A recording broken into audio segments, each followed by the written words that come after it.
Here's what we're going to do is we're getting sound on our Facebook page. So let's do this here. Keenan, I want you to restart our YouTube stream, and then we will start the show over. We'll do that. Let's go ahead and do this here. Let's go ahead. In the meantime, we're going to play some of our videos. Okay, are we now? We still have no sound on YouTube.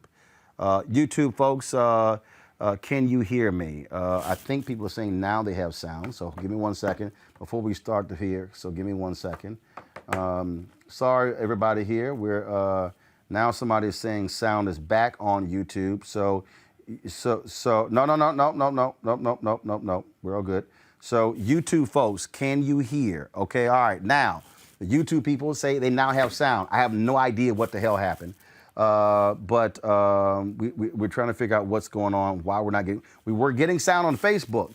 Facebook was fine, but YouTube was the problem, and so we're gonna start this thing over. This was Joe Biden now addressing the nation. Here we go.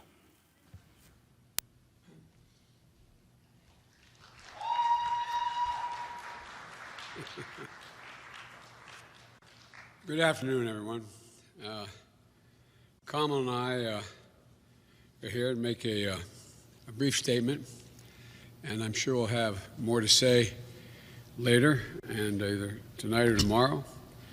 But let me begin by thanking the press for being here and thanking everyone else. My fellow Americans, yesterday once again proved that democracy is the heartbeat of this nation, just as it has been the heartbeat of this nation for 2 centuries. And even in the face of a pandemic, more Americans voted this election than ever before in American history. Over 150 million people cast their votes. I think that's just extraordinary. And if we had any doubts, we shouldn't have any longer about a government of, by, and for the people. It's very much alive in America. Here, the people rule. Power can't be taken or asserted. It flows from the people, and it's their will that determines who will be the President of the United States, and their will alone. And now, after a long night of counting, it's clear that we're winning enough states to reach 270 electoral votes needed to win the presidency. I'm not here to declare that we've won, but I am here to report that when the count is finished, we believe we will be the winners. With all the votes counted, we have won Wisconsin by 20,000 votes, virtually the same margin that President Trump won that state 4 years ago. In Michigan, we lead by over 35,000 votes, and it's growing. A substantially bigger margin than President Trump won Michigan in 2016. Michigan will complete its vote soon, maybe as early as today. And I feel very good about Pennsylvania. Virtually all the remaining ballots to be counted were cast by mail. And we've been winning 78% of the votes by mail in Pennsylvania. We've flipped Arizona and the 2nd District of Nebraska. Of special significance to me is that we've won with the majority of the American people. And every indication is that that majority will grow. We have a popular vote lead of nearly 3 million votes, and every indication is that will grow as well. Indeed, Senator Harris and I are on track to win more votes than any ticket in the history of this country that ever won the presidency and vice presidency. Over 70 million votes. I'm very proud of our campaign. Only 3 presidential campaigns in the past have defeated an incumbent president. When it's finished, God willing, we'll be the 4th. This is a major achievement. This is a major achievement. And it's been a long and difficult campaign. But it's been a more difficult time for our country, a hard time. We've had hard campaigns before. We've faced hard times before. So once this election is finalized and behind us, it'll be time for us to do what we've always done as Americans, to put the harsh rhetoric of the campaign behind us, to lower the temperature, to see each other again, to listen to one another, to hear each other again, and respect and care for one another, to unite, to heal, to come together as a nation. I know this won't be easy. I'm not naive. Neither of us are.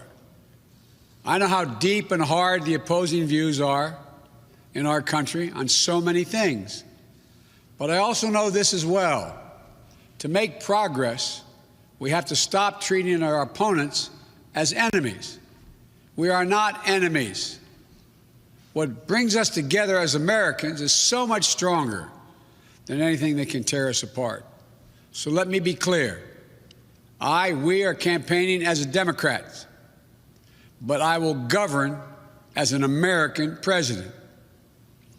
The presidency itself is not a partisan institution.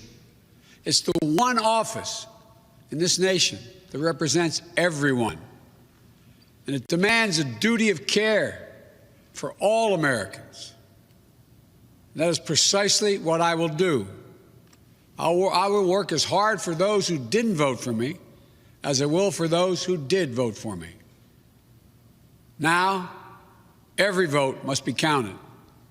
No one's going to take our democracy away from us. Not now, not ever. America's come too far. America's fought too many battles. America's endured too much to ever let that happen. We, the people, will not be silenced. We, the people, will not be bullied. We, the people, will not surrender. My friends, I'm confident we'll emerge victorious. But this will not be my victory alone or our victory alone. It'll be a victory for the American people, for our democracy, for America. And there will be no blue states and red states when we win, just the United States of America. God bless you all, and may God protect our troops.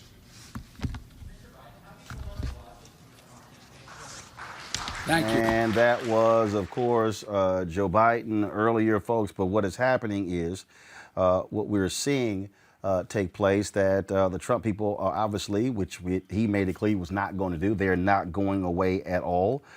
They are challenging in Michigan, trying to get them to stop the count there so they can say they're not properly observing the count. That's one thing that's happening there. Also, what we're seeing is that they're trying to also impact what's happening there in Pennsylvania. Remember, Donald Trump was complaining vigorously about Pennsylvania. He was complaining that the Supreme Court erred in their decision. But remember, the Supreme Court did not completely rule, said that they could potentially come back to the court. And so, again, looking at that as well. So this, of course, was a scene right here. Go to my iPad, please. Out at Detroit, where you hear mostly black Detroit, but look at all the white folks there. And so turn it up.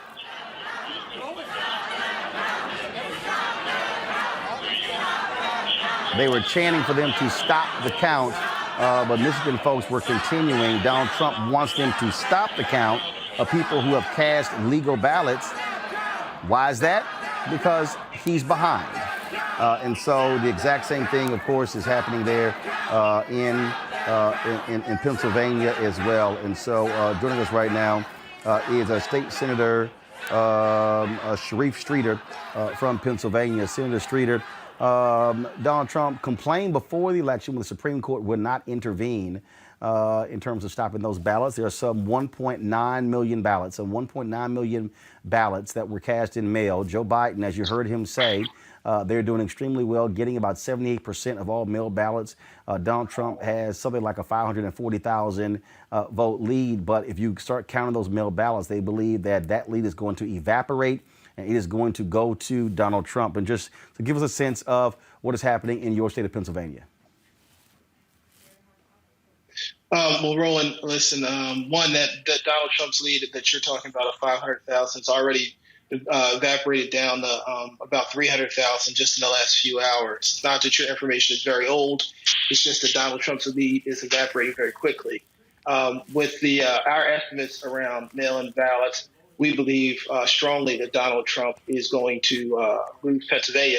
We also believe that when it's all said and done, it is quite possible that Joe Biden will break Barack Obama's record in terms of largest margin of victory in the history of Philadelphia for a presidential campaign. That is and so when you look at that, it is very, very likely, and I'm fairly confident that Joe Biden will win Pennsylvania, and when he wins Pennsylvania, he will be the president of the United States of America. Obviously, but you look at what's happening right now, he actually may not even need Pennsylvania. Winning Wisconsin, winning Michigan. Then, of course, folks have called Arizona and Nevada for Joe Biden. If you, Henry, go to my iPad, please. If you look at 270towin.com, you see that right there. We'll go ahead and give Ohio to Donald Trump, Iowa to Donald Trump. Georgia has not been called. North Carolina has not been called. But right now, because Joe Biden won the one electoral college vote in Nebraska, the Nebraska second, if he maintains his lead, and again, there are ballots that have to be counted in Arizona and Nevada. Again, same as in Pennsylvania, they believe that those will go his way. If he wins Arizona and Nevada, by him winning Wisconsin and Michigan, he hits 270. Go back to the iPad. Let's just assume something happens, and then Nevada flips, Arizona flips. To your point, that brings Joe Biden down to 253 electoral college votes, Donald Trump at 233. If Joe Biden secures Pennsylvania, so Pennsylvania goes blue, he goes 273. And again, so that shows you exactly. Let's just assume, let's go take Pennsylvania back off the map. Let's go Georgia. Let's turn Georgia blue. He's at 269. So the reality is that's what he needs. So Senator Streeter, what we're talking about here is Joe Biden has multiple pathways to 270. Donald Trump has very few. Yeah, absolutely. Look, I want to say I'm very proud of what's happened in my hometown of Philadelphia and in my home city of my home state of Pennsylvania. We've done a great job, and also want to give a shout out because I'm a Morehouse man to all the folks in the city of Atlanta and the work that they've done in Georgia. There are multiple paths for Joe Biden, and in part is because Americans care about health care, care about their health, want a good response to COVID, want a strong response to the economy, and also because Black and brown folks and our allies and so many other folks just really wanted to send a strong message that the blatant and utter disrespect that Donald Trump has shown to our communities for the past 4 years, both in terms of his rhetoric and his substance, by doing things like pushing out the PPP in a way that 95% of Black businesses didn't receive any, is something that's unacceptable to us. And so I'm excited that there are so many pathways. And for a guy who spent time at Morehouse College and lives in Pennsylvania, nothing can make me feel more proud than the fact that both Pennsylvania and Georgia have a chance to become Democratic. We'll go for the Democrats and help Joe Biden in the reign of terror of Donald Trump. For all of the talk about white women and suburban women, how they were so important, Donald Trump, according to exit polls, took 55% of white women. The reality is this here. If you're a Democrat, if you're Joe Biden, if you're Senator Kamala Harris, you better be thinking Black people, because it's Black folks there in Philadelphia, Black folks there in Detroit. And then, of course, we talk about Atlanta. The Black people will put him over the hump to become president. Yes, absolutely. And Roland, I'm glad that you pointed that out. I mean, look, and I want to point out something. Look, Black women are the backbone of our community and the backbone of the Democratic Party. But let's give a shout out to Black men whose numbers, in terms of not just the percentage, but the fact that you had a significant increase in both Black male and female turnout in many cities across America and that helped buoy Joe Biden's victory. So we often focus on just when the things that don't go well in our community, but very rarely do we celebrate the victories. And Black people, male and female, showed up in significant numbers for Joe Biden and Kamala Harris, and showed up for significant numbers to repudiate the presidency and end the presidency of Donald Trump. All right. I think Senator Schroeder, we certainly appreciate it. Thank you so very much. And we'll be watching to see, again, how that count goes. Last question. Any idea, will it be tomorrow? Will it be Friday when Pennsylvania believes that they will be done with their count? Look, I think that the total count probably still not done till Friday, but I think that there will be. I'm optimistic that there's a possibility tomorrow at some point Joe Biden could move ahead of Donald Trump in terms of total vote count, total votes received. So probably Friday till we get a complete count, and we want a complete count, and I certainly want a good count, a accurate count. It's more important to us than a quick count. But I believe that just in the way numbers are moving, there's a very good chance that that tomorrow Joe Biden will have exceeded his vote count will exceed Donald Trump's in Pennsylvania, and once it does, then the margin of victory will just grow from there. And so we're very encouraged, and by Friday night going into the weekend, America will have something to celebrate. All right, then. Senator Schroeder, thank you so very much for joining us. Thank you so much, Roland. Appreciate everything you do and for continuing to provide a voice for our community throughout this country. Yes, sir. I certainly appreciate it. Thanks a lot.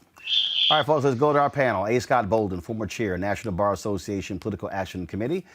We have Teresa Lundy, principal founder, TML Communications, Monique Presley, legal analyst and crisis manager, and also Robert Patillo. Robert, of course, is the executive director of the Rainbow Push Peachtree Street Project. All right, folks, let's get into this thing. So I will start with Teresa first. Teresa, you there in Philadelphia. Again, Trump does not want to see those ballots counted. The Trump team, they see what's coming for all of their talk. He won Pennsylvania in 2016. The mail-in balloting, huge advantage there for the Democrats. And that's where a lot of black votes are. From your perspective, did Philadelphia, did black folks in that state show up and show out for Joe Biden? And could that very well be the icing on the cake for him becoming the 46th president of the United States? Absolutely. So, good things happen in Philadelphia every day, but they also happened during 2020. And so what we've seen throughout this entire process is that Black and brown communities not only unified, but they came together with a collective voice and a broadened vision about what they want their country to look like for the next 4 years. So they've kept coming out in drones. I've seen unions step up like never before. I've seen grassroots organizations, churches, holding roundtable discussions and, making sure their congregation was prepared by having vans and also making sure they had vehicles on the day of without additional resources given from, the city in order to do some of these activities. So it's just been phenomenal. I'm so excited to look at the numbers because it absolutely will change the landscape of what's going to happen here in this county, specifically in Philadelphia County and the city, because there's just so many great things that are going to happen locally that I think people, kind of during a pandemic, the numbers tripled. Right. So, people are supposed to be in the house, we're masked up, but the work is still continuing. And I think a lot of that energy really came from the organizations, Black Voters Matter, the Lincoln Project and other phenomenal national organizations that said, listen, Philadelphia and Pennsylvania specifically is a touch point for us to work with. And I think once we have seen that, across the spectrum, across every single county. I mean, listen, when was the last time we've had a vice president candidate, here on election day in the northwest section of Philadelphia? We probably haven't had that since 2008 when Barack Obama was here. But they know that Philadelphia gets it done, and I believe Black and Brown communities have absolutely stood up, and so did our elected officials, and I think they all came together, and we will see the massive turnout of the win that will, give Joe Biden his win. Robert, we go to you next. You there in Georgia. We're waiting to see what happens there. Donald Trump has a slight lead, but when you look at those outstanding ballots, especially in Fulton County, that is going to be strong for Joe Biden. And based upon looking at Joe Biden could very well overtake Donald Trump and win Georgia by around 15, 20,000 votes. Absolutely, and the numbers still have not come in. This is still a toss-up, quite frankly, right now with those absentee ballots, and particularly where they are located at, being centralized in Fulton County and in DeKalb County. We also, after this race, are going to have to look at the effect that voter suppression has had in making this even a toss-up state or even a close state, because we saw on Election Day, first thing in the morning, Spalding County, Georgia, Griffin, Georgia, where the entire voting system was down for 3 hours, and we had to go into court to make sure that we had voting hours extended until 9 o'clock there. We saw in DeKalb County, voting precincts between 30 and 40 were changed in the last 3 days before the election, causing people to have to find their voting location on the morning of. We saw in Fulton County, where the large voting center of the State Farm Arena had a power outage, which may have affected the counting. So if it wasn't for this many electoral issues, which does not happen in any other first world major democracy, where we're fighting for the ability to vote, we could see a complete demographic shift. What we're in the middle of is a reverse of the Great Migration right now. As many people who have left those industrial jobs in the Midwest, auto jobs in Michigan, coal and steel jobs in Pennsylvania and Ohio, they've moved down south. And because of that, places like North Carolina are now in play. Georgia is now in play. Florida will, depending on how the Cuban vote sways, is in play. And so we're going to have to refocus on our efforts on ensuring that going forward, the party and Democrats in particular are focusing in on those southern states, which now have the populations to be blue states, whereas the upper Midwest in large ways is becoming more and more Republican. You see more MAGA flags in Michigan than you do in parts of Georgia at this point in time. So we have to make sure we're allocating our resources properly to ensure that African Americans in particular, who are the ones who carried this ball across the finish line, are properly represented in spending and dollars and in campaigns and supporting candidates going forward. It is, of course, as we watch this just unfold, looking at the numbers, and again, the numbers are against Donald Trump. Monique, they are trying every legal attempt, but here's one of their problems. It's a little hard, Monique, to say, stop counting here, keep counting over there. No, we want judge. I mean, I can imagine one of the attorneys saying, Judge, we really believe that it's important that you rule that it's unfair to continue to count the votes there in Michigan and Pennsylvania, counting those votes that came in after the deadline. The judge says to the plaintiff's attorney, so let me ask you, right now they're also counting some 200,000 votes there in Arizona, some 400,000 votes in Nevada. Do you believe that this ruling should apply to those states? Well, no, Judge, you are a judge, a federal judge on the East Coast. And then we're talking to a federal judge who's in the Midwest. And we believe that the federal judges in the West really got their own opinions on these issues. So we don't really want you to focus on, Judge, what's happening in Arizona and Nevada. Our lawsuit right now is only specific to Pennsylvania and Michigan.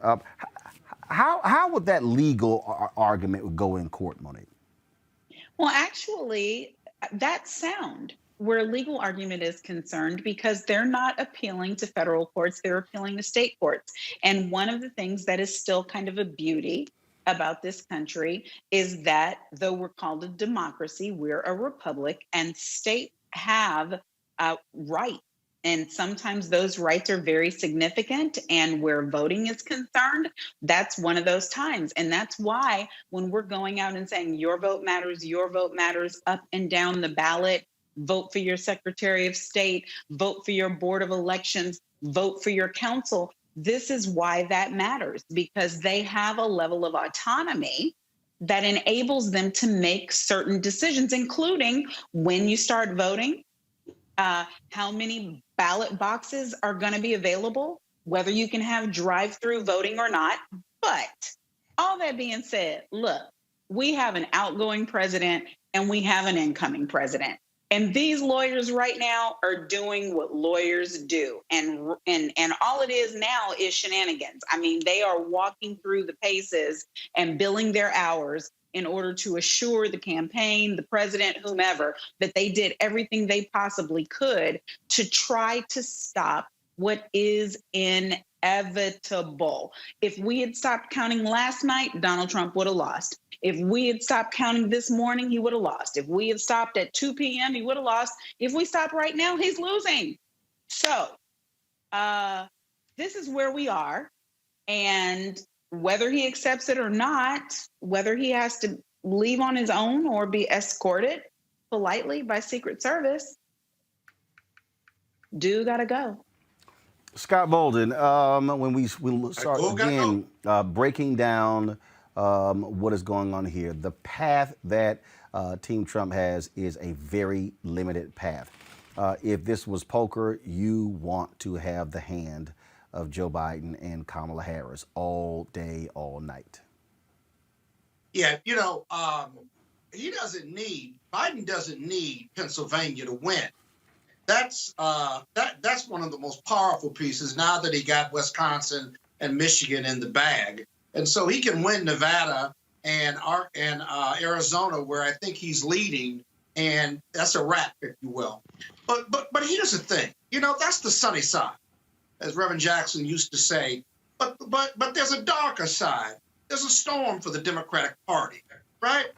Donald Trump, with all of his obnoxiousness. No. I don't want to go there yet. I only want you. But I want to go there. No, well, first of all, you're gonna have to wait.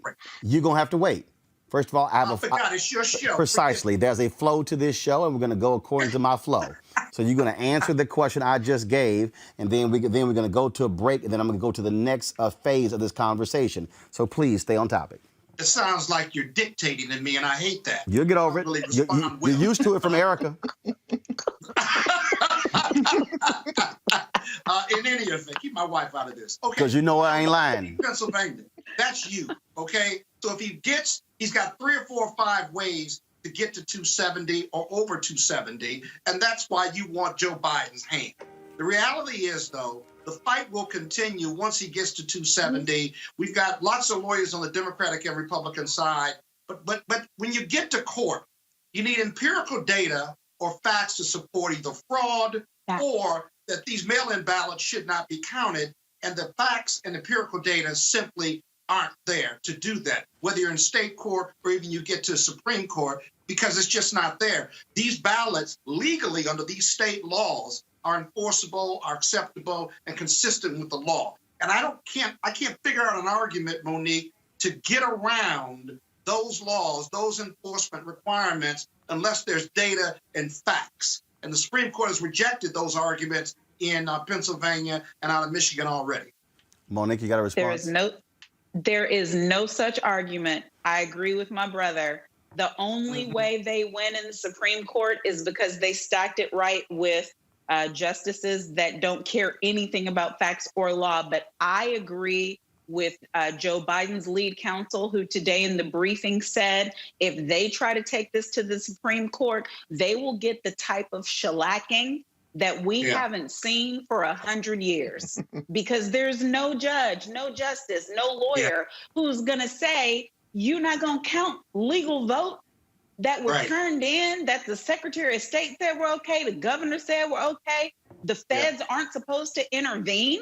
This is the GOP that's supposed to care about state rights, except for when they go against them. It's nonsense. So, no. And remember, these are state unavailable. The states run these elections. It's not a federal issue. Nope. And also, Robert, go ahead.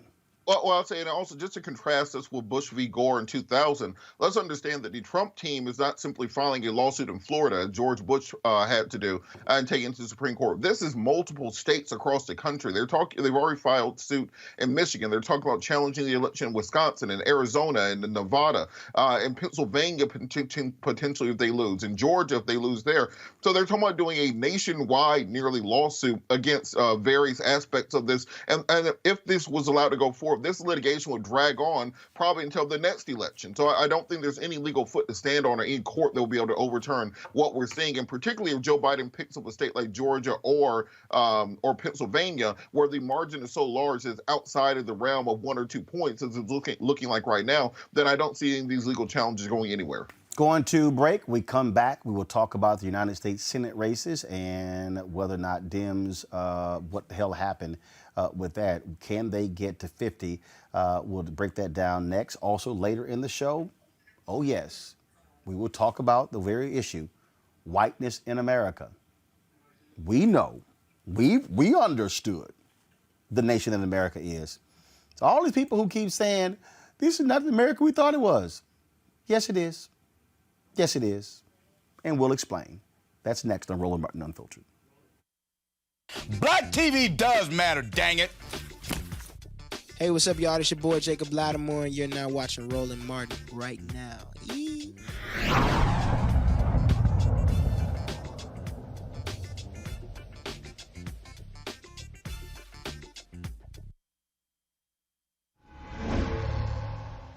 So a lot of y'all always asking me about some of the pocket squares that I wear. Now, Robert don't have one on. Now, I don't particularly like the white pocket squares. I don't like even the silk ones. And so I was reading GQ magazine a number of years ago, and I saw this guy who had this pocket square here, and it looks like a flower. This is called a shibori pocket square. This is how the Japanese manipulate the fabric to create this sort of flower effect. So I'm going to take it out and then place it in my hand so you see what it looks like. And I said, man, this is pretty cool. And so I tracked down, it took me a year to find a company that did it. And so they basically about 47 different colors. And so I love them because, again, as men, we don't have many accessories to wear, so we don't have many options. And so this is really a pretty cool pocket square. Now, what I love about this here is you saw when it's in the pocket, it gives you that flower effect like that. But if I wanted to also, unlike other, because if I flip it and turn it over, it actually gives me a different type of texture. And so therefore it gives me a different look. So there you go. So if you actually want to get one of these shibori pocket squares, we have them in 47 different colors.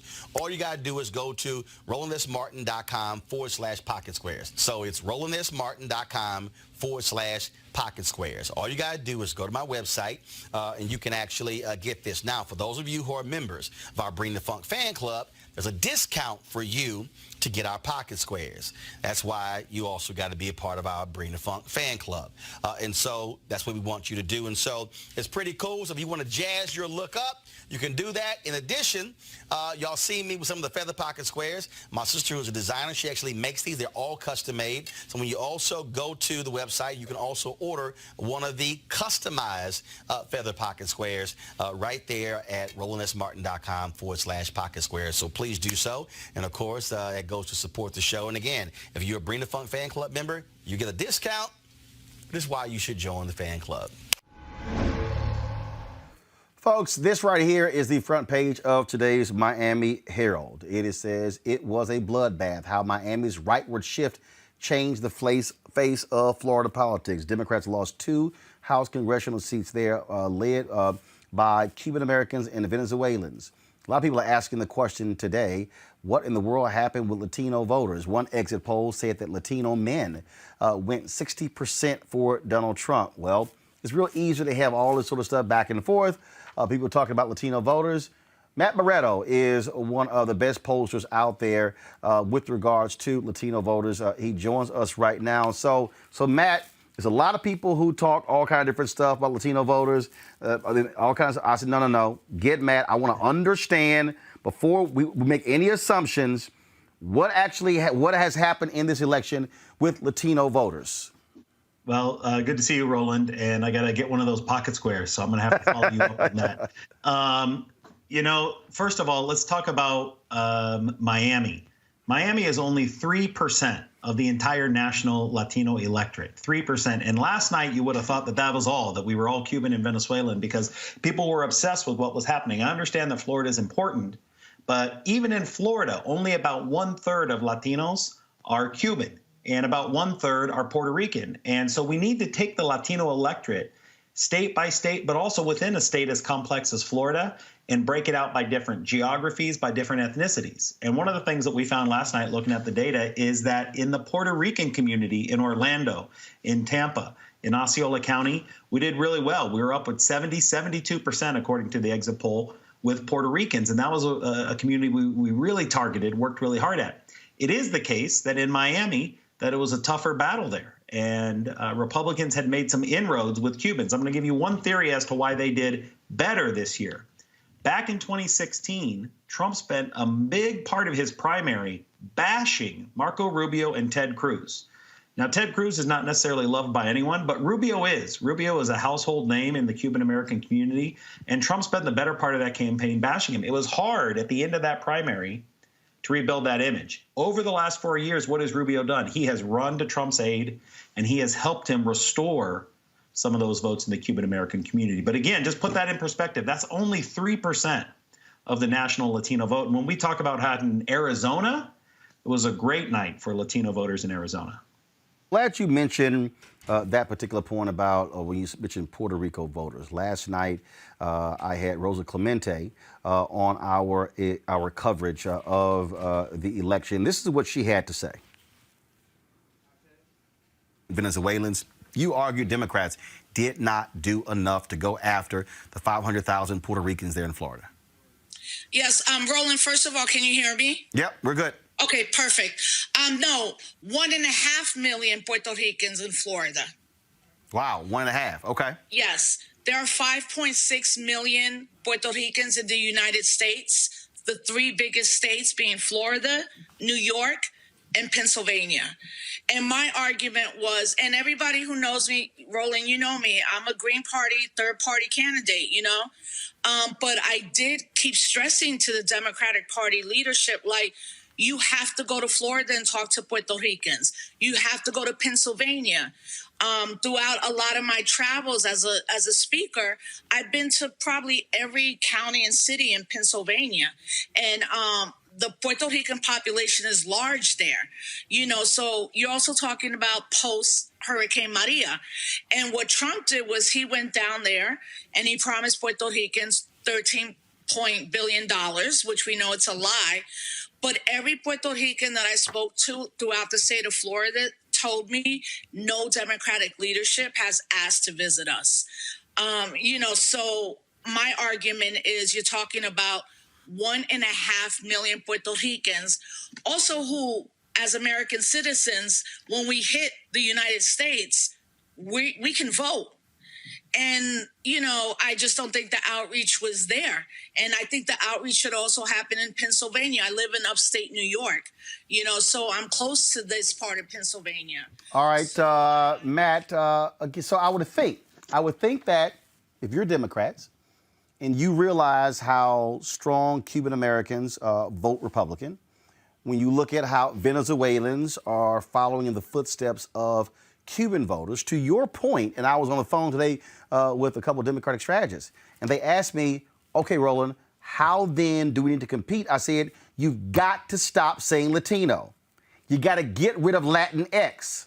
And what you have to say is, we're going to have a targeted effort to Puerto Ricans in Florida, to Cubans in Florida, to Venezuelans in Florida. We're going to have a separate strategy for Mexican Americans in Texas and for Mexican Americans who are in Arizona, New Mexico, and Nevada. We're going to have a completely different strategy for Chicanos in Chicago, for Dominicans in New York. I think part of the problem here, Matt, is that they've been treating groups as, I'm going to create a single message or two for this entire group.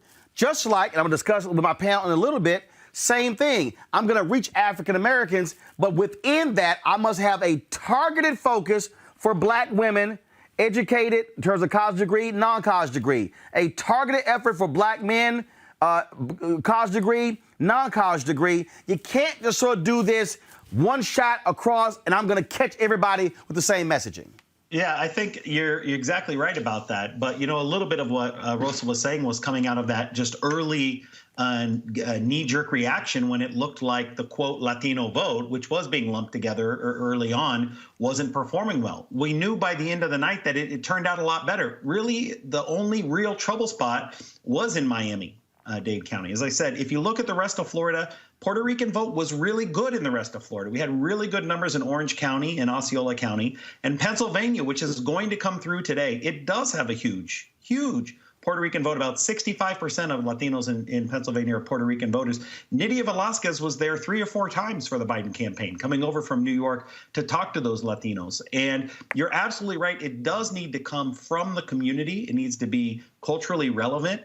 And you saw the same thing. Darren Soto, Puerto Rican congressman, was really active in Central Florida. But if you go to Phoenix, who did the campaign have? Ruben Gallego, Congressman Raul Grijalva, these Congress people from the community who are Mexican-American doing that outreach. We had George Lopez going into Arizona and doing events for Latino men. That needs to become the norm. There needs to be more of that. There needs to be more micro-targeting black and brown communities in the same way that the white vote is pulled apart and seen these different sort of subgroups. I think you're starting to see that. If you peel back now and look at where were their success stories in 2020, you're going to see that it was more of that. Arizona needs to be at the top of the list. People need to unpack that more. The state director for Biden was a Latina for the whole state of Arizona. Then under her was a Latino state director just focusing on the Mexican-American community. That's a good blueprint to use to expand, to really take the vote seriously. There's an issue that we have to talk about. And I saw this happen in, was it 2012? It was 2012. It was very interesting. I remember was at CNN, and there was all this talk about white Hispanics. And I remember being in a conference room, and you had Mark Whitaker, who was the number 2 at CNN, the managing editor, was sitting in the room, and we're on the conference call, and they're on the call, and these folks are on the call, and they're talking about, and so one of the white executives at CNN says, look, folks, we got to be careful with this language. They're not white Hispanics. I started laughing.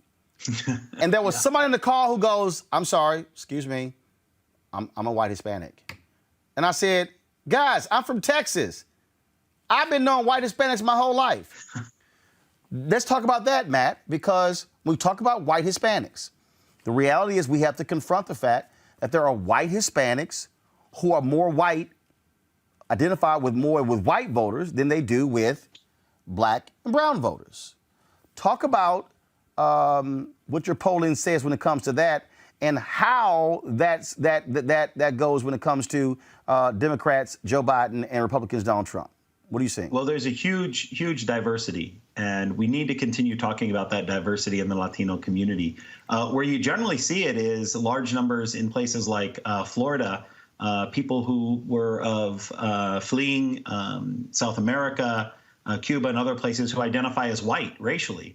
And yes, they are a Hispanic Latino. They might be immigrants. They might have an accent, et cetera. But they may identify racially as closer to white. And then you have others also from the Caribbean, Puerto Rican, Dominican, and other communities, Brazilian maybe, who identify as black. You go up to the Dominican population in New York City. And so that is a big issue. The diversity within our community is there. And then you have predominantly Mexican-American immigrant populations in the Southwest, which differ, right, from those populations that say, hey, my family's been here 200 years. Think about some of those communities in New Mexico where Spanish is ubiquitous. It's everywhere. But people maybe trace their ancestry to Spain, to the conquistadors who came 500 years ago. So that diversity is important. The one thing we find is people still identify as Hispanic. They identify as Latino. They recognize that. but they do want to recognize their own, cultural differences, and that's important. Which is why I keep trying to explain to people that when you talk about African Americans in this country, you're talking about people who are from Alabama, Mississippi, Georgia, Arkansas, Texas, things along those lines. When you talk about Latinos in America, you have to think nationalities. Venezuelan, Cuban, Peru, folks who are Brazil. I mean, you have to think that way. And so they have a national identity that also goes along with it, because they say, I'm Venezuelan. Right. Whereas African Americans, they say, I'm black. I'm going to be black from Texas, but I'm black from Louisiana, I'm black. So you can't ignore the nationalistic aspect of these voters. Well, it's also interesting, and I'd be curious to get your perspective on this as we start to think about the way that the black population in America is changing too, with Haitian, Jamaican, and other black, Caribbean, or even African. I mean, that immigrant population is now starting to be noticeable. Ethiopian, Eritrean in the black community too, and that's quite interesting to see those distinctions. And their kids often identify as black, but sometimes there's those immigrant populations as well. And I'll tell you, many of the people who would support Donald Trump who were black were those very immigrants, because their view of America is different. One of the things I want to talk to you last before I let you go, is we still talk about. First of all, before I do it, do you use the term Latinx? I don't get it. So I mean, seriously, for me, I say Hispanic/Latino because growing up in Texas, they're the different groups. I know folks in Latino who can't stand Latinx. I'm just curious your thoughts. Well, I always say, as a pollster, when I'm talking to people, I'll let them identify however they want, whatever their preferred term is. And there are folks, including younger folks, who do like the term Latinx. They think it is more inclusive. When we ask people in polls and we say, what term do you prefer? What do you identify with? Hispanic is still the overwhelming term by about 60%. And then Latino or Latina, some people like that because they can, pull their gender in through that. We only find usually about 2% nationally who are using regularly the term Latinx. So it's more of a, I think, insider academic DC sort of term. But I say or young people thing. Young people, but even among young people, it usually doesn't get higher than 10% of young people. So all right. So one of the areas that when we talk about Latino voters, you cannot divorce the issue of the Catholic Church and pro-life.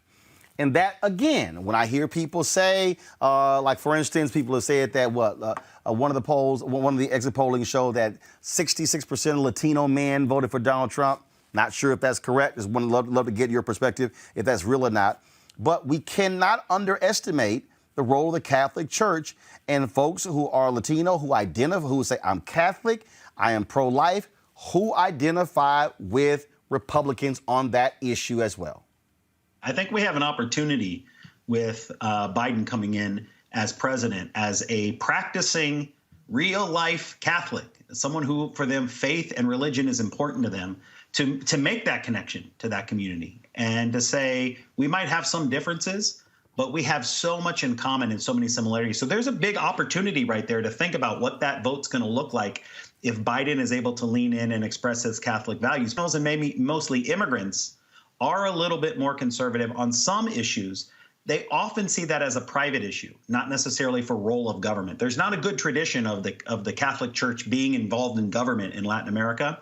And so it's their private values, it's their own family values, but they're increasingly okay with government maybe taking a role on issues like same-sex marriage, like abortion, even as they might personally not be in favor of it. And I do think there's an opportunity with Biden coming in as president to lean into his Catholic values and to say, hey, we have something in common here. We have a shared faith. That religion is important to me. It's important to my character, to my family. And that right there is going to resonate with many, many Latinos, especially immigrants who might feel the same way, lifelong Catholics. On the when it comes to a Black Latino alliance, this is what I've heard from people. Look, you got some black folks who say they absolutely support Donald Trump building the wall, don't like illegal immigration. Then you have others who say, wait a minute, if Latinos didn't give a damn about Donald Trump attacking them, why in the hell should I? Do you actually see, as we are 23 years away from the nation becoming majority people of color, and that is Latinos, Blacks, Asian Americans making up the majority in this country, whites being 47%, do you actually see a growing because it exists in a lot of places right now. But do you see a real opportunity for a much stronger Black Latino alliance? And how does that work politically to counter, frankly, what I call white minority resistance, even though they're in the majority, where whites are essentially joining together saying, hey, we got to hold these folks back as long as we can because they're coming and the demographics are changing. Your thoughts on that? Yeah, absolutely. First of all, the number one motivator and mobilizer, the most popular figure in the Latino electorate right now was President Obama. Now, there's no surprise why you saw him on the trail closing. He is still held in very high regard and high esteem. So when our leaders lean in, they help the community come along on those issues of solidarity and coalition. And so the more that our leaders lean in on those issues, I think you're going to see big opportunities for that. Kamala Harris was extremely popular, not only because of her connections in California, being well familiar with the Latino community, but her own immigrant stories. We were just talking about many African Americans have that immigrant story today. So I think you're going to see that. I think you have big opportunities for that. And there's no doubt when we poll on BLM and we ask, Latinos are very supportive of that as a concept and as a justice movement, especially that community under the age of 35. It is at the same rates with Latinos under 35 as it is with African Americans. You're talking about 85, 88% support for BLM. So I hope that that's an opportunity, but our leaders need to lean in and they will help bring both communities along. Well, we have an opportunity now. Again, we're going to break these numbers down. Matt Barreto with Latino Decisions. Man, we appreciate it. Thanks a lot. You got it, Roland. You send me that pocket square, all right? I got you. I'll hook you up. Matt, thanks a lot. All right, folks, All right. Let's go back to my panel here. Monique, you're from Texas. You heard that conversation there with Matt. And when you start breaking these things down, there are a lot of people who are like, oh, my God, we can't trust Latinos, we can't trust white people, we can't trust anybody. But the reality is, he talked about the popularity of Obama. Multiracial coalitions are how Democrats have won. Even when you look at these numbers here, it's really how Joe Biden won. Just your thoughts on that discussion there. Am I free to discuss what can't be discussed now? You can discuss whatever hell, yes, you can discuss. Go. Well, no, first of all, I'm go ahead. First of all, I'm gonna get specifically to white voters. I'm gonna get specifically to white voters in our next segment, but go ahead. I'll give you far more leeway than Scott because you have far more restraint than Scott does, but go ahead. Okay, well, that might change after tonight. We're going to have to take over the show at some point. Just do something, Scott, right? Yeah. So there was a huge disinformation campaign, and we know it. It was disinformation, misinformation, yellow journalism, propaganda, out and out lies, and it targeted and preyed upon ignorance and need.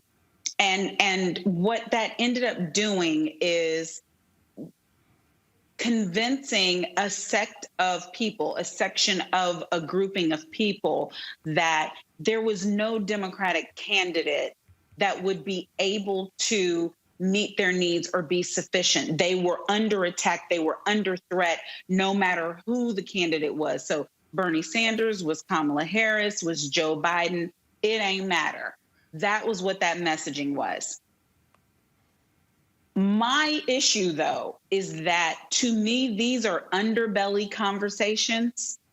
We're going to win this election, and we're going to win it because of Black folks, Black women, Black men. I'm going to give y'all something. I'm not sure how much I'm going to give you. Maybe some candy corn. But Black folks, right, made sure we got where we were going, which is our obligation because we need to get there.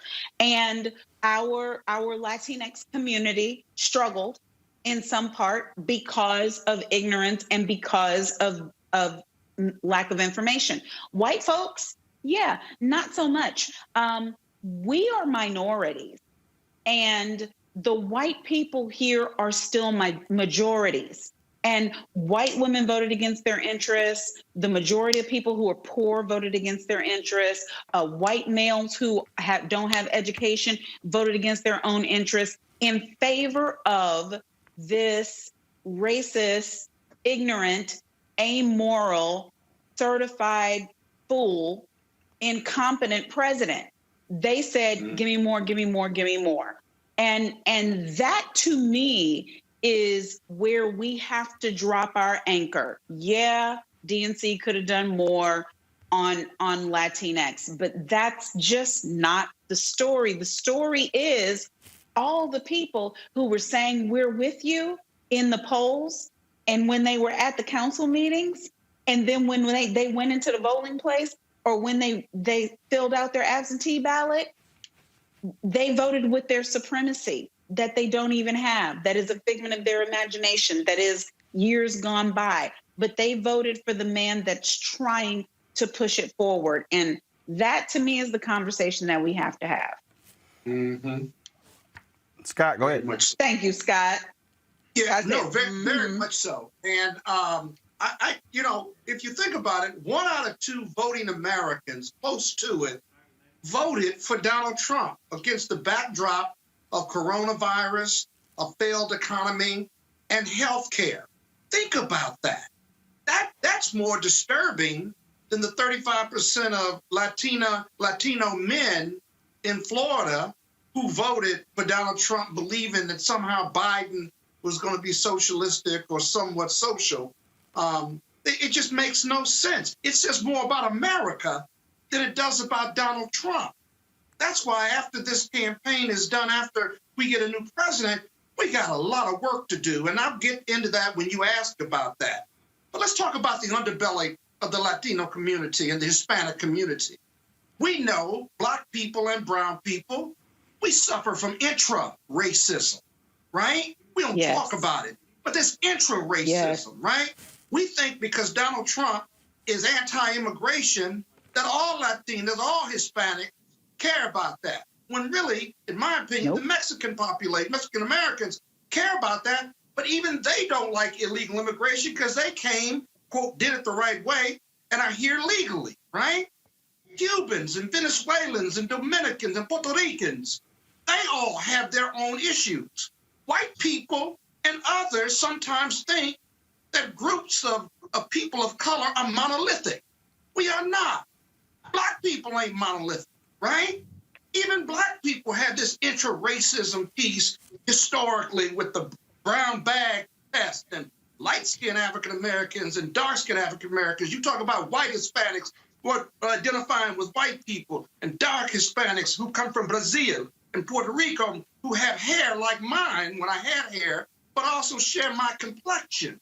We got to tear the cover off this, and the Democrats have to get a directed message at each of these groups because they owe their leadership. They owe their leadership in the White House to each of these groups. And if they don't, we've got to make them pay attention because we've got to demand something in return. Biden and Harris are going to owe people of color, women of color, Black, brown people a lot after this election. And there's going to be a long line, right? And even still, we didn't take the Senate back. Spent $300 million, and we still couldn't turn America around when it comes to the Senate. And so there's lots of work to do, but we cannot run from this intra-racism and the non-monolithic nature of Black people and brown people and ask and demand their vote, get our vote, and we must have something in return. Robert Patillo. That's a collective piece for people of color. Robert. Well, just to piggyback off of what was said previously, let's understand Democrats have confused the issue of diversity and power. Diversity means you got some people of color around the table. Power means that those people of color actually have the ability to influence, to direct dollars, to direct the way that you are conducting your campaign, to conduct messaging. The Democratic Party did a poor job of actually talking to and listening to the people they wanted to turn out and vote for them, and they thought that the K Street lobbyists, that the New York and the San Francisco focus groups and marketing firms could put together a non-offensive message that could bring together a big tent and also have suburban suburban white soccer moms and people from inner city Chicago or Atlanta and Detroit, and also a Cuban from South Florida, a hippie from Berkeley, and all under one messaging. What the Republicans do, on the other hand, is listen to their voters. President Trump came in tabula rasa. There was no clear-cut policies that he had. Whatever the crowd shouted out, that became the campaign messaging, whether it was build that wall, lock her up, drain the swamp, or anything else. Because of that, he elicited a fierce loyalty, a fierce almost cult-like following among his followers that Democrats simply were not able to match.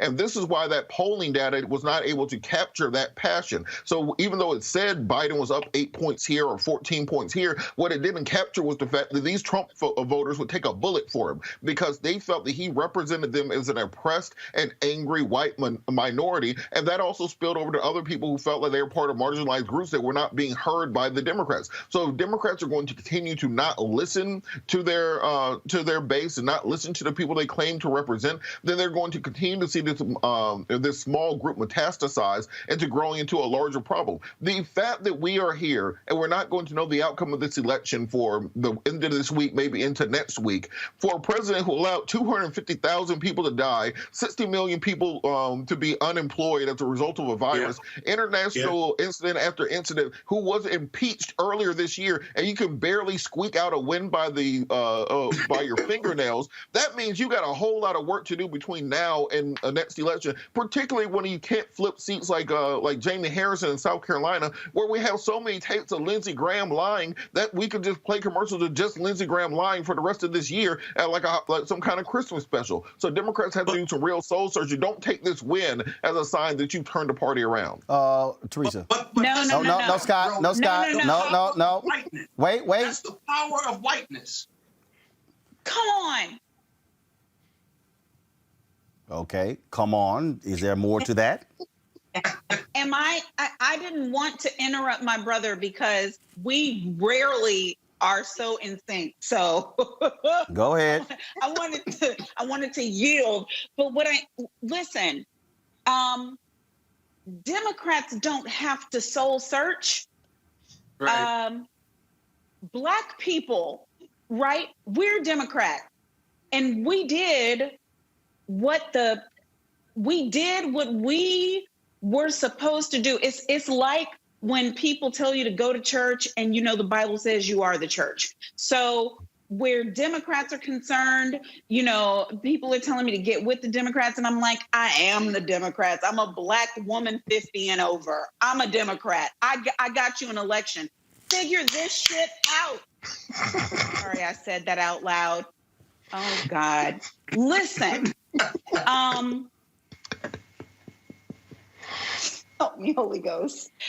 The reason the Latinx are having a problem that the Black people don't have is because there's not a shared experience. Black people, though not monolithic, vote in unity. And I just watched Hannah from 1619 Project talk about this earlier today. Slavery is in our roots. Like if we back up where we came from and we go back to where we landed in this country before we came from wherever. Because if we're Black, you can say Africa, you can say Barbados, you can say Bahamas, you can say Jamaica, you can say yes. And I'm trying to get y'all to start thinking about the Black woman who's about to be Madam Vice President because she's Black. But in all of our shared experience is a root of slavery and then an appendage, a branch of discrimination and Jim Crow and disenfranchisement and oppression and suppression. We have all that in common. So no matter where we come from, we're together. It's not the same. Roland, as you listed off all the places, whether it's Puerto Rico, whether it's Mexico, or whether it's Cuba or wherever, those are different experiences. And they align themselves, even if it's just in their heads, differently. Cuban Americans are white in their head. And they voted like rich white people, which is what they've been doing. This is not new. This is not new. And then immigrants who are concerned because they came legally, and this is their chance to run from a socialist oppressive nation to have their big shot, their American pie, to dream their impossible dream. I mean, they are in some Don Quixote-ness right now. And then the disinformation told them that Joe Biden was going to take that. Joe Biden is no more a socialist than Donald Trump. But the misinformation campaign told them something that we couldn't snatch away. But I say all that to say, an aside, white people is where we need to focus. And I hope that that's our next segment because I have more to say. I wish y'all let me host this damn show. So I'm going to get to that. But I'm going to need y'all like calm your asses down. Teresa, go ahead, comment on this topic. You guys are phenomenal. I stand on your shoulder. But I think, look, honestly, you guys all really just hit the touch points. I think this is more so a reevaluation of the Democratic Party in itself. Monique hit it right on the head when she said, as a Black woman, 50 and over, we are the Democrats. And so because we have always followed the narrative of what Democrats are supposed to do, we do vote. We do come out in droves. We do support. We do unify. We do tell our neighbors. We bring our friends and we go vote together and take pictures and hashtag. So there's so many opportunities that we've done to unify, but it's almost like it's missing the bell here when it comes to the larger notion of who's at the table when these decisions are being made to allocate funds. So yes, the bigger white consulting firms are, and I told you, Roland, on one of the posts, I was getting to this point. They are getting the contracts. And when they get the contracts, what do? They subcontract the smaller minority firms and say, hey, tell us where the money needs to go. But then they give us a small little minority budget and wonder why their margins are small when it comes to some of the vote count, because they didn't invest early on. And I hope the Democratic Party takes this as a larger lesson that even through a pandemic, the votes have tripled. Unbelievable scenes are coming out of counties. Unbelievable scenes are coming out of major cities. And the reason why they are coming out is because people have been tired of not being listened to. Rob was hitting it right on the head when he said it literally is a cult. Lock her up, right? It's so catchy that you almost believe it. And essentially that is what a cult is. And so when you have someone, who is literally in the White House with all the power, who just looks like they can do whatever they want, say whatever they want without consequence, you get impeached, you get detention, and then you still get back to the seat, right? It's baffling, but it also shows you the power that they have, or seemingly. It's all about impressionable visits. So ultimately, out the Democratic Party is looking to call Monique, Rob, A. Scott Bolton, myself, and of course Roland to strategize on a better future of what the party looks like, but also allocating those resources effectively and efficiently so we don't have to go through this again. All right, y'all done on this topic? Yes. All right. We can move on. Yes. All right. Thank you. I'm going to go to a break. We're going to come back about some racist language being taken out of the Mississippi Constitution. Then we're going to talk about the U.S. Senate race, the Democrats. And then we're going to get to the ultimate topic of white folks in America, how they voted, and how I wish all these folk stop trying to say no one could have predicted white people were going to do this. I'm gonna show y'all that. We'll be back. Roland Martin Unfiltered. I'll never forget it. You was at the Million Man March. Yep. I'm in prison. We supporting from prison and showing unity because I put together a plan. This guy named Lewis McKenzie. He was the first person I told. I woke up, I say, Lewis, then they got this Million Man March, and we not gonna be a part of it. We can't be a part of it. But we gotta show some type of solidarity. I said, man, I don't want nobody black to go in that cafeteria. On that day, October 16th, I don't want nobody in that cafeteria. Breakfast, lunch, or dinner, I think we can feed each other. I think we can do it. He said, boy, you pull that off, they gonna move you. And I said, I think I can do it. And we did it. And I think that was the only time I ever shedded a tear in prison, because I got up that morning and walked on that rec yard, and I didn't see, from 6 different buildings, I didn't see one black inmate walk into that cafeteria. Even the people who was cooking the food didn't eat in there. And I knew they found out about it because on that day, you know, you got people working in the kitchen. Spaghetti was on the menu, and they changed it from spaghetti to fried chicken. And it wasn't because, oh, it's a black thing. That's the only time that you get a whole piece of chicken, and it'll be another month before you get it. And the funniest thing, Halim, his brother named Halim, he was cooking, and he had stole out the kitchen all this chicken. He said, now you told me not to eat it in there. He didn't say nothing about taking it back to this chicken, bringing it back to this block. All right, folks, there were a lot of other issues on the ballot that went beyond the national race, Senate races, and House races. One of them took place in the state of Mississippi, and that is Mississippi voters repealed language from the state's 1890 Constitution that could prevent candidates winning a majority of the vote from taking office. The vote marked the first time Mississippians on their own, without federal courts stepping in, have opted to remove from the Constitution one of the multiple Jim Crow-era provisions designed to prevent African Americans from holding office. Joining me now is one of the plaintiffs in the lawsuit, political scientist Dr. Leslie Burrow McLemore. Dr. McLemore, for people who don't understand this provision, Mississippi has not elected an African American statewide since 1890. That's first. And explain to people what this provision was that literally could prevent a black person from actually taking office based upon this change that was put in that convention in 1890, where only one black person was invited, and he voted against black people having voting rights. Well, you're talking about Isaiah T. Montgomery, who was a delegate to the Mississippi Constitution of 1890. And the system you're talking about was really a part of the Mississippi Plan. And the Mississippi Plan clearly was designed to exclude black people from the political process after Reconstruction.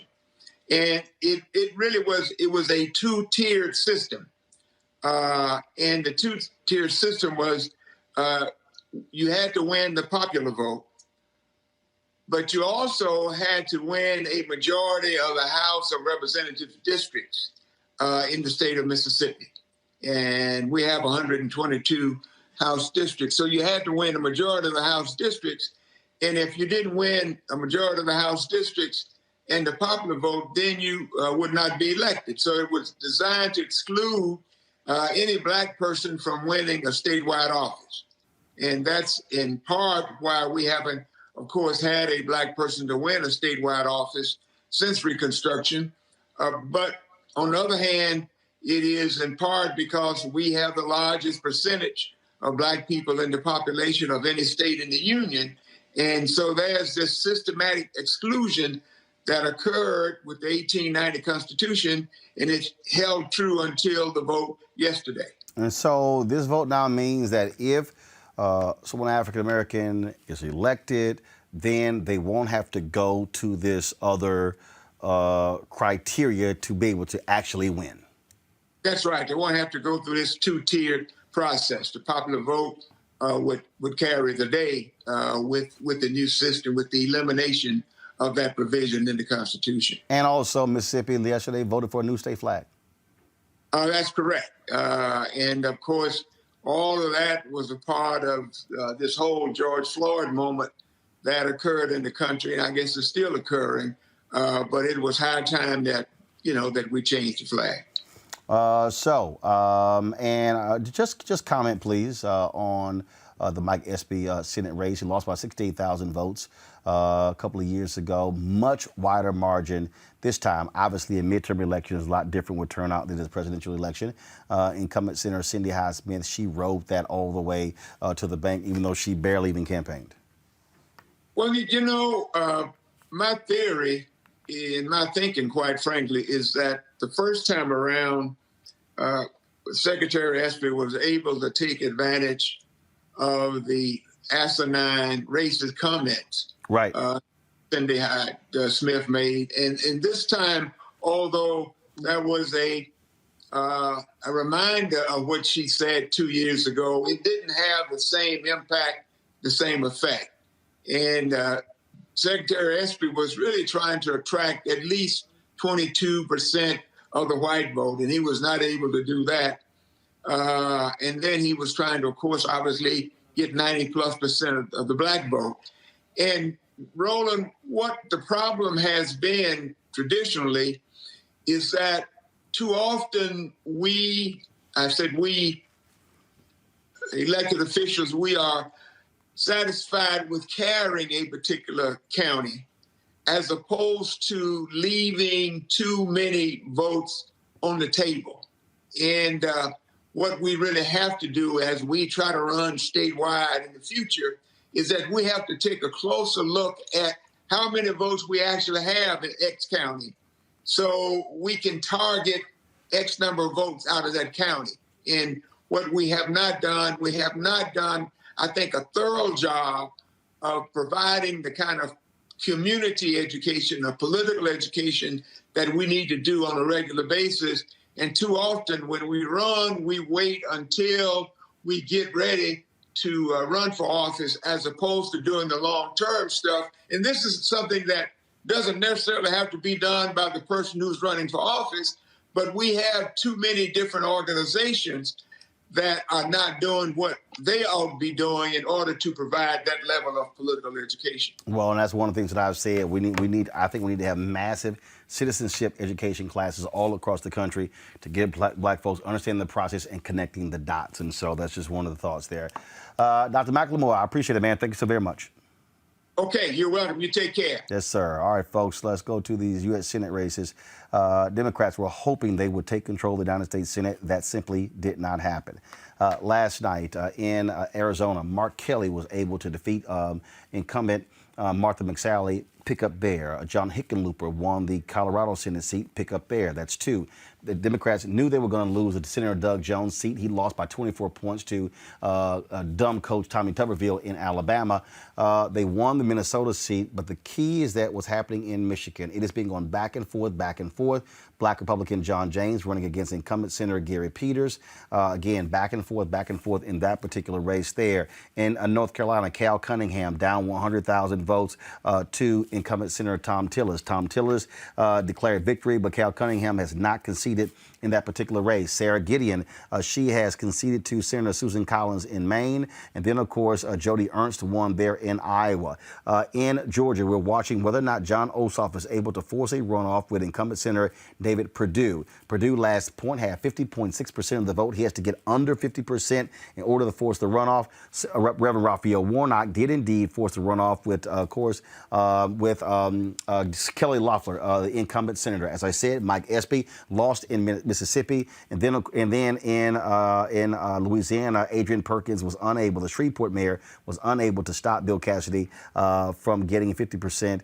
Cassidy got 59% there in that particular race, and then of course in South Carolina, Jamie Harrison raised $109 million, was not unable to beat Lindsey Graham, losing by 11 points, and then of course you have Hagar in Texas losing to John Cornyn. Then you have Amy McGrath getting drubbed against Mitch McConnell. Here's something that Axios put a story on, and it says there's a lot. Wow. It says there's a lot. Let me just pull it out. And I saw this graph, the graph speaks for itself when you start looking at these numbers, and the numbers are perfectly clear that look at the amount of money that was raised. Harrison, $109 million, loses by 11. Amy McGrath raises $90 million, loses by 20. Sarah Gideon raises $70 million, loses by 9.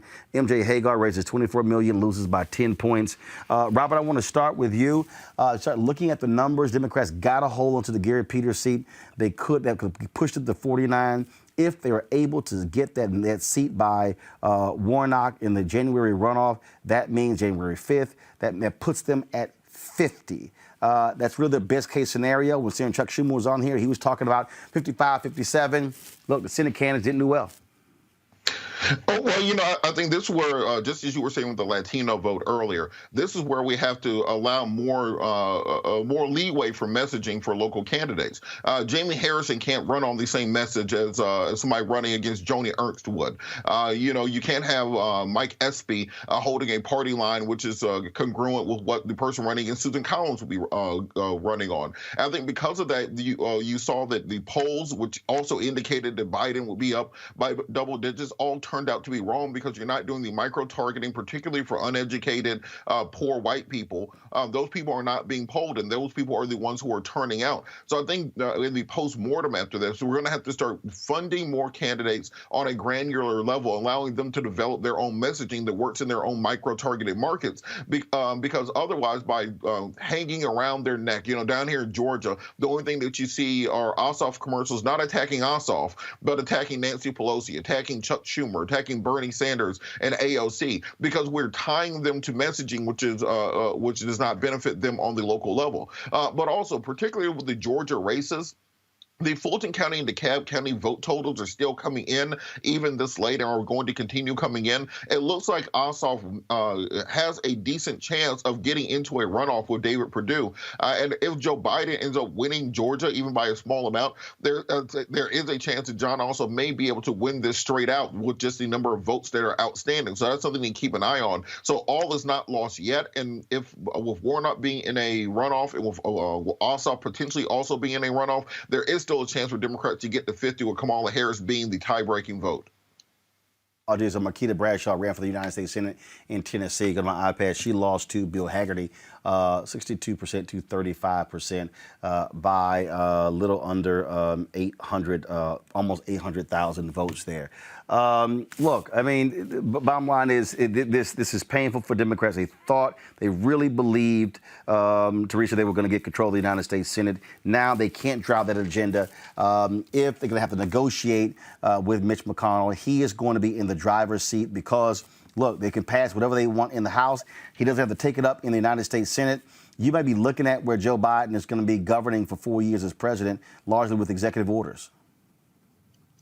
The focus of 2020 has been to get a new president. Unfortunately, I do not think some of those resources and some of that strategy was given to the U.S. Senate.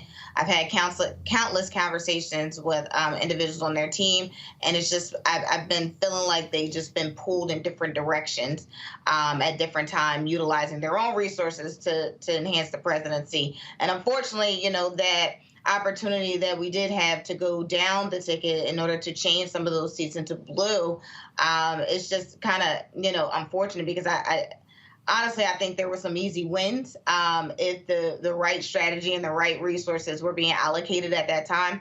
But again, if we, now you have to deal, with the man in charge. And I guess they need to see what happens. So I guess unless they're going to impeach him as well, you still have to deal with a Mitch McConnell and a Lindsey Graham. Look, Monique, they raised a lot of money. But the bottom line is this here. You have to run your own race. And again, here's the deal. Democratic Senatorial Campaign Committee, they got some answers. And I'm sorry, it's some white consultants. It's time for y'all to get fired. Look, you raise that amount of money. How do people get paid? Running TV ads. Guess what? You got to put money on the ground. Pure and simple, okay? That whole ad war nonsense, you got to put money on the ground in order to win. I think, frankly, Charles Booker could have been a much better general. I mean, look, he ran a hell of a race, barely lost in the primary. Amy McGrath was Republican light. I'm sorry, that's not going to cut it. It's not going to cut it at all. Cal Cunningham, I'm sorry. What the fuck? Dude, you're running for the United... Yeah, I almost said what the fuck. Yes, I almost said it. Sure did. Oh, why? Because you're running for the United States Senate and you're sexting. Dude, do it after you win. He didn't think he was gonna get caught. I'm just money gone. I'm gone. Are you saying that Jamie Harrison didn't have enough money on the ground? No. What I'm saying, no. First of all, he's running in South Carolina. That was always going to be an uphill battle. Okay, it's always going to be an uphill battle. Okay, many people say he was going to top out at 47%. He got 43%. Okay, it was a huge rush when it came to Donald Trump. Republicans increased their hold on statewide positions. What I am saying is, in the places where You could have actually won Maine, North Carolina.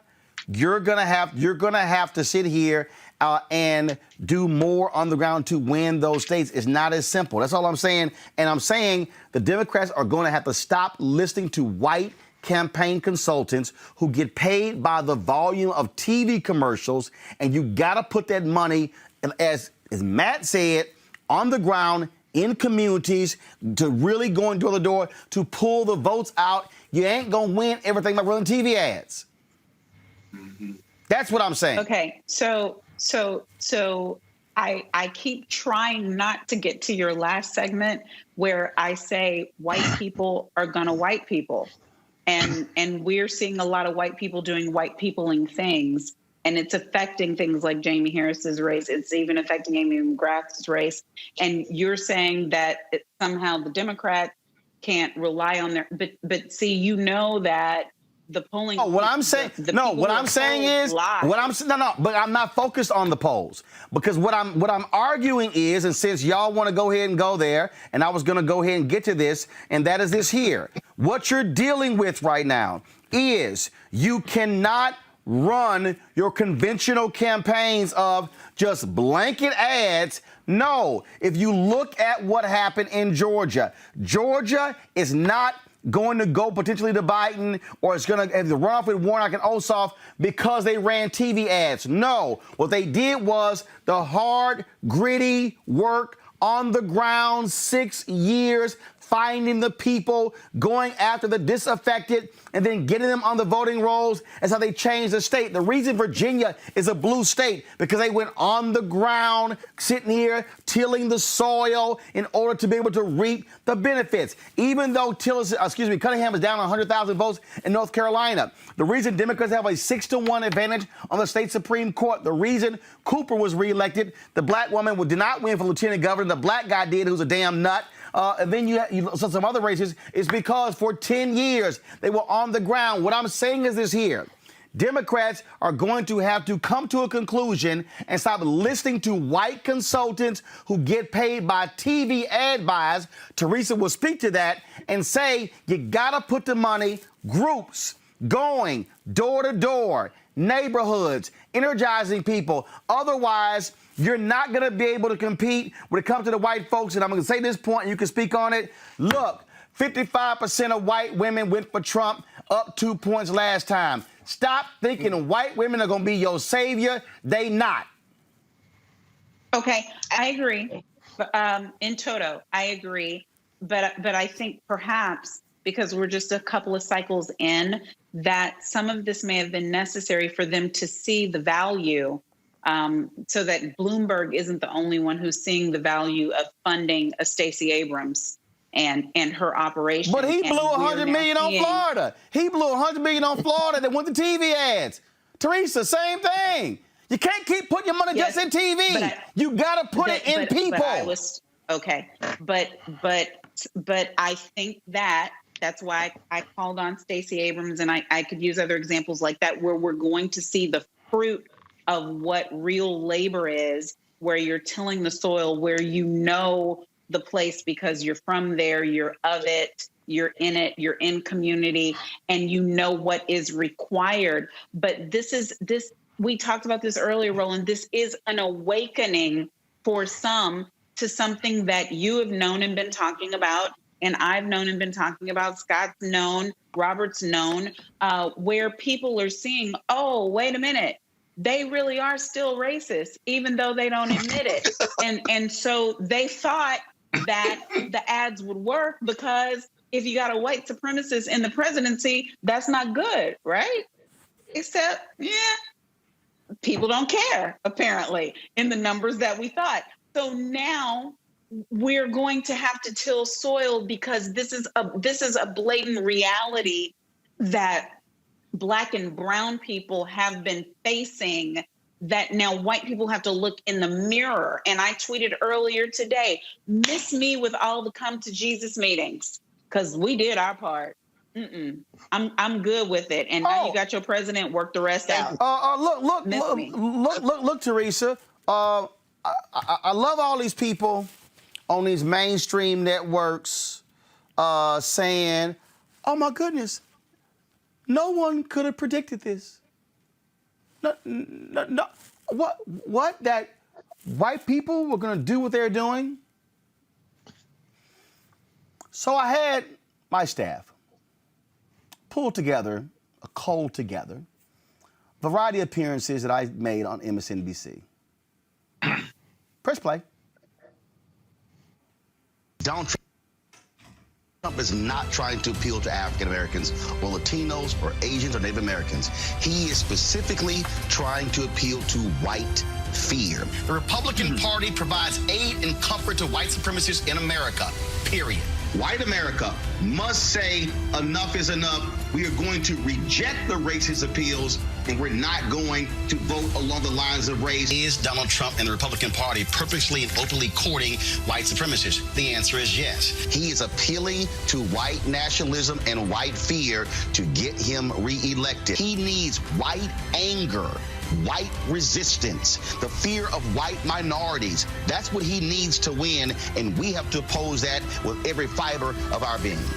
White America has to own this. The reality is white voters have to confront the issue of race. They have to reject the racist appeals of Donald Trump. I have to see white America prove to me that they're going to reject the white supremacy of Donald Trump. White America has to answer the question, what are you going to do? Sir. Love it.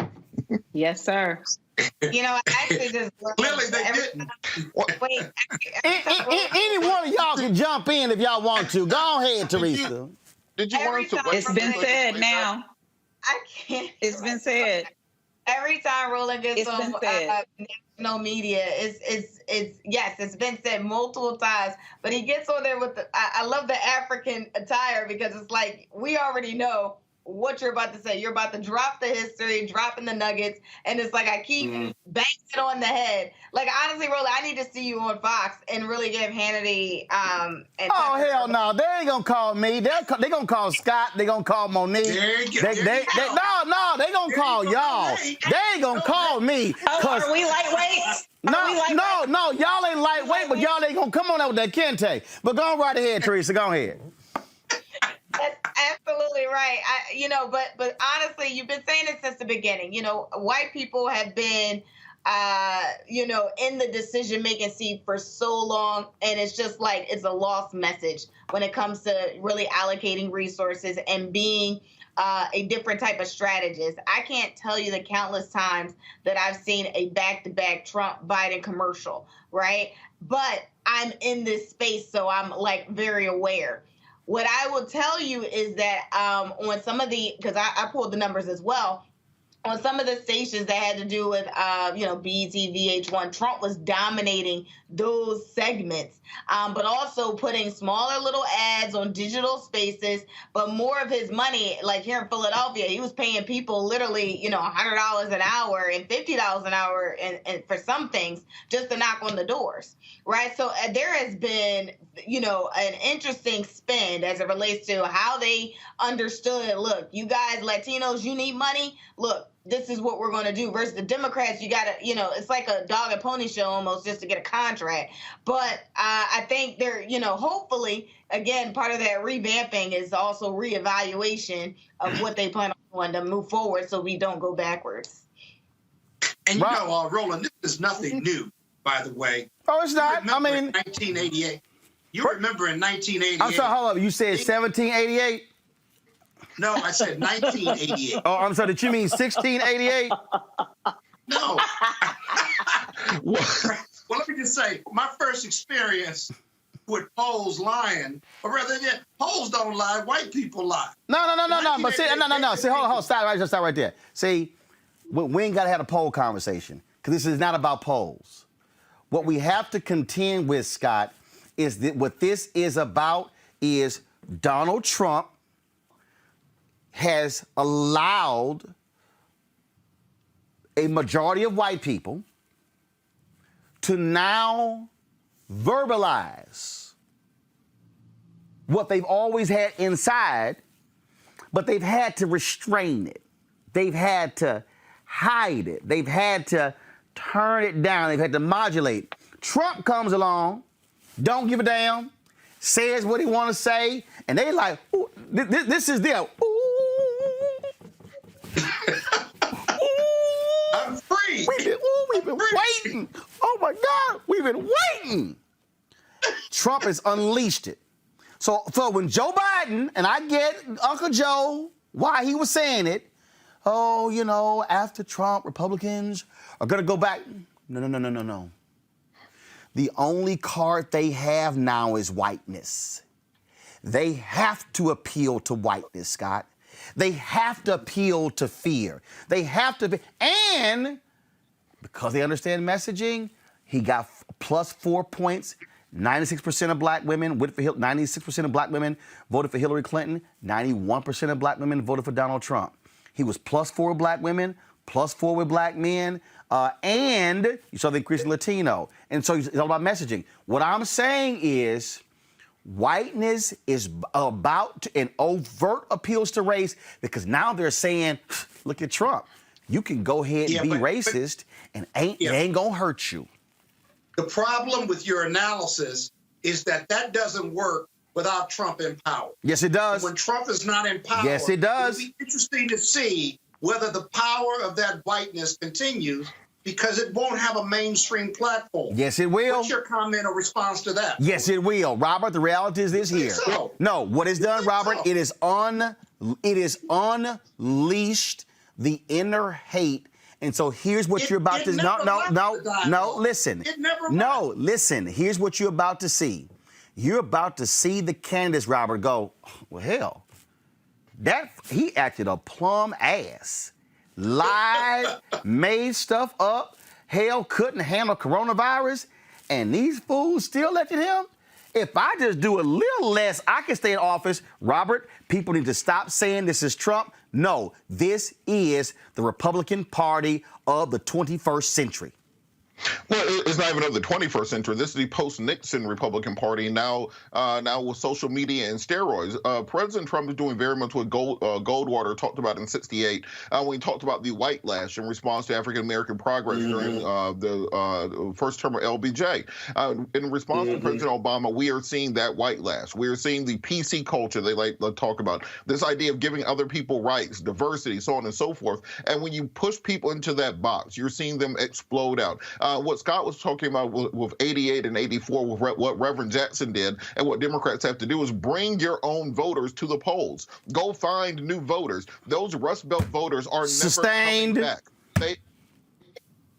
Exactly. Those Rust Belt voters aren't coming back to the Democratic Party. Quit trying to think that the people who are on, let's say, Roseanne, those people are not coming back to the Democratic Party. That was the basically party back when union bosses and factories and auto dealers and auto companies ran the Democratic Party. Your party and your base is in the South now. That's the growth sector. Charlotte, Nashville, Birmingham, Atlanta, New Orleans. Those are the places that are growing in population with transplants from the North. Those are the places that have progressive values, young people, jobs. That is where the party is going. And as long as you try to hang on to those upper Midwestern Rust Belt voters, you're going to continue to see tight races like this when this race had no business being tight in the first place. And so you continue to not accept that the white lash is here, then you're going to continue to be a victim of the white lash. And they're doing that lookout block for you. Where they say, we got white women on our side, and you look over, they are gone. And they're saying, look out, they're coming for you. So let's understand what's going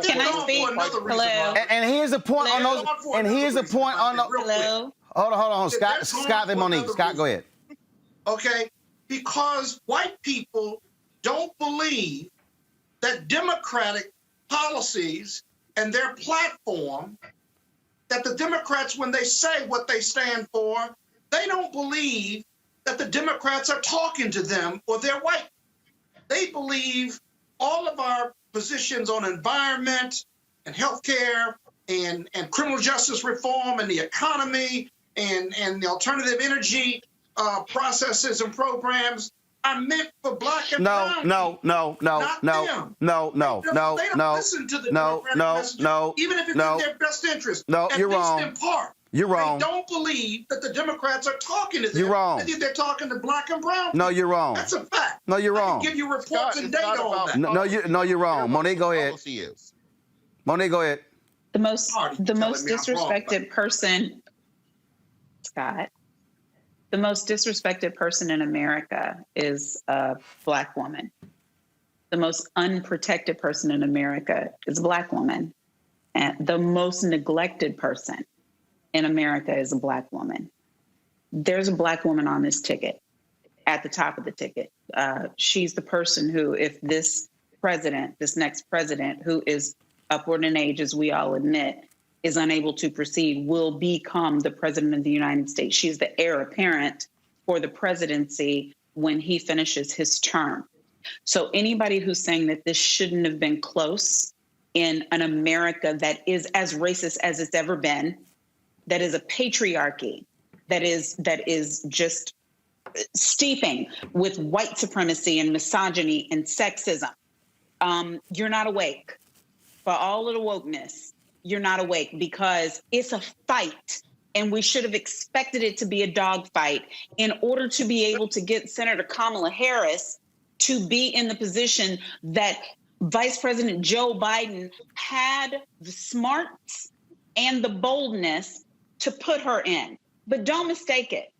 The same black women who are making it possible for the Democrats to be able to do this and made it possible for a black woman to be in that space, we're the same black women who since slavery understand what it is for nobody to be on our side. And by nobody, I mean white men, white women, black men who have been beaten, lynched, and come home and kick the wife and then kick the dog.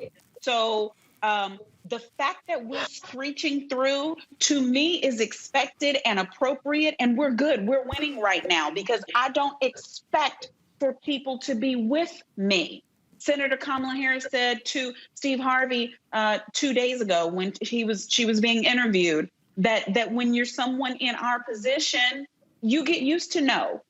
You eat no for breakfast, and it's a hearty meal. So I'm not surprised, but I am thankful that the victory is still assured, so we can do this post-mortem if we want to. But I'm here to tell you, white people were just doing white people, and we made it over anyway. Yeah, but no. See, first of all, we made it halfway. Yes, no. Because we're over. No. Actually, no, we didn't make it all the way over. And the reason we didn't make it all the way over is because the reality is this here. When you look at what happened, not just in the presidential race, but also when it comes to the United States Senate, when it comes to various policies. Now you're dealing with a situation where Mitch McConnell can be the cog to block everything. That's one. Two, when you look at what happened on the state level in Texas, Democrats did not win nine House seats, and they now don't control that chamber. Republicans can control redistricting for the next 10 years. Same thing happened in other states. No full legislature flipped. Now, here's what we're dealing with when we talk about this notion of whiteness. And we have to understand, I need all people. In fact, let me just go ahead and do this here. You can go ahead and Henry, you can zoom out, because I'm tired of sitting down. I sat down 8 hours last night. So here's the deal I need y'all to understand. Go ahead and zoom out. I need y'all to understand I got to stand up, all right? What we got to understand here with whiteness, that we're watching with whiteness, we have to understand is all this talk, oh my God, Trump and his racism, Trump and his sexism, Trump and his comments, Trump and his lying. They don't give a damn about none of that. Go to my iPad, Henry. The Jack Nicklaus statement of support for Donald Trump right here defines whiteness in every single way you need. If you want to understand the thinking of whiteness in America, this is what Jack Nicklaus says in here. He says, I've been very disappointed at what he's had to put up with from many directions, but with that, I've seen the resolve and determination to do the right thing for our country. He has delivered on his promises. He's worked for the average person. In my opinion, he has been more diverse than any other president I have seen and has tried to help people from all walks of life equally. He says this, I'm just a guy from Ohio and a Midwestern middle-class family whose grandfathers both worked on the railroad. They gave their son, my father, the opportunity to pursue his education and his American dream. I was taught strong family values and worked hard to pursue my own dreams, my own American dream. I also believe that Donald Trump's policies will bring the American dream to many families across the nation who are still trying to achieve it. Then he says, see y'all, this I need y'all to understand, this the kicker. You might not like the way our president says or tweets some things. If I was in church, let me unpack some things. When Jack Nicklaus says some things, he's saying calling black women dogs. When he says some things, when he's calling folk names, some things, when he's lying. Jack Nicklaus reduces Donald Trump's hatred and bigotry to two words, some things. Let me continue. And he says, and trust me, I have told him that, but I have learned to look past that and focus on what he's tried to accomplish. Oh my God, let me go ahead and simply pick up on that and unpack that again if I had to preach this thing. He says, I have learned to look past that and focus on what he's tried to accomplish. When I was in Mississippi on Sunday, for Mike Espy, guess what I saw? The Ross Barnett Reservoir. Ross Barnett was the governor of Mississippi during the tumultuous times of the civil rights movement. White folks in Mississippi looked past the bigotry of Ross Barnett, and you still have monuments to Ross Barnett.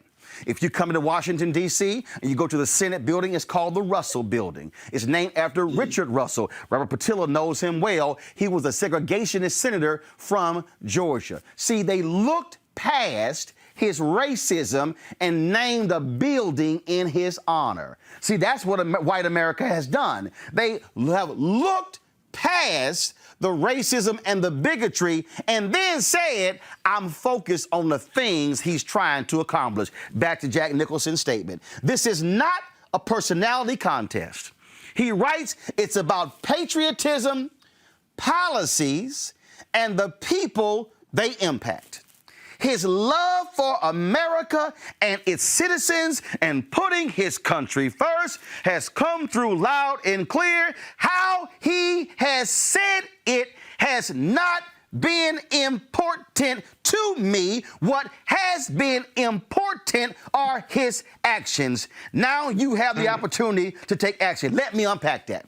What Jack Nicklaus is saying, it ain't important if your ass bothered by his racism. It's not important if you bothered by his bigotry. It's not important if you bothered by his sexism. It ain't important to me as a white man if you bothered by his lying. It ain't important to me as a white man if you bothered by all the folks in administration who have been brought up on charges, who have pled guilty, who have gone to prison. It's not important to me how many of them have been corrupt. It's not important to me if he is sitting here saying we should take out these progressive DAs who are causing problems in this country. It's not important to me if he ain't sitting here spoken out about crimes committed against black folks by cops. It's not important to me how he embraces police officers and says nothing about police brutality. It's not important to me if he told the Proud Boys to stand back and stand by. It's not important to me what he said in Charlottesville. There are good people on both sides. It's not important to me about any of that because what Jack Nicklaus is saying, your issues, black people, ain't my problem. What he's saying is, young folks, your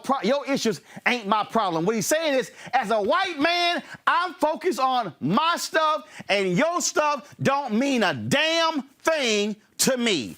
The statement, Robert Patillo, by Jack Nicklaus speaks exactly to why white America voted the way they did on yesterday, and we had better come to understand that this statement right here is simply a white manifesto for the 21st century, and folk better understand what we are up against, because if you keep somehow thinking they care about racism, they don't. Jack Nicklaus says it. He says, point blank, how he has said it has not been important to me. What has been important are his actions. Robert, go ahead. Well, you're exactly right. And let's understand something, that these people are not voting on economic issues. It's not about white economic anxiety, as they tried to write it off as after the last election, because the only finite policies that we've seen is a massive tax cut for millionaires and billionaires that doesn't affect the average white working class voter. What this is about is cultural issues. It's about the concept and the idea that they got shook. They were scared to their core when they saw that black man walk into the White House in 2009 and govern with class and dignity for 8 years. And this is that Goldwater-esque white lash to that, and a reassertion of their dominance. A majority of white people in this country voted for Donald Trump twice. They will probably vote for him again in 2024 when he runs again.